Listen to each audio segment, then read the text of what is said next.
இலங்கையில் உள்ள அனைத்து திரையரங்குகள்லையும் தமிழ் சிங்களம் இந்த 2 மொழிகள்லையும் வெளியாக இருக்கிற ஒரு அற்புதமான படைப்பு. அதற்கான ஒரு பூஜை நிகழ்வு எங்களுடைய கிளிநொச்சி கந்தசுவாமி கோயிலில் நடைபெற்றது. இயக்குனர் லீ முரளி, கிளிநொச்சி மண்ணை சொந்தடமாக கொண்ட லீ முரளி முதலாக எடுக்கிற ஒரு முழு நீள திரைப்படம். இதுக்கு செல்வின் தாஸ் யாழ்ப்பாணத்தை புறப்படமாகவும் ஆஸ்திரேலியாவில் வசித்து வார 5 படங்களுக்கு மேலே தயாரிச்சிருக்கிற செல்வின் தாஸ் அவர்களுடைய தயாரிப்பில் லீ முரளியுடைய இயக்கத்தில் தமிழ் சிங்களம் இந்த 2 மொழிகள்லையும் 5 நாடுகளில் இந்த படம் படமாக்க இருக்கிறோம்.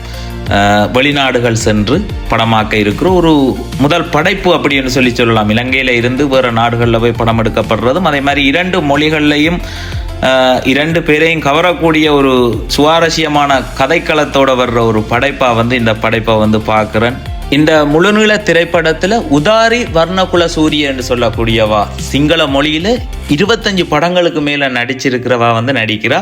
அதே மாதிரி தமிழ் சிங்கள இளைஞர் யுவதிகள் அனைவருமே இணைந்து உருவாக்குற ஒரு அற்புதமான படைப்பு.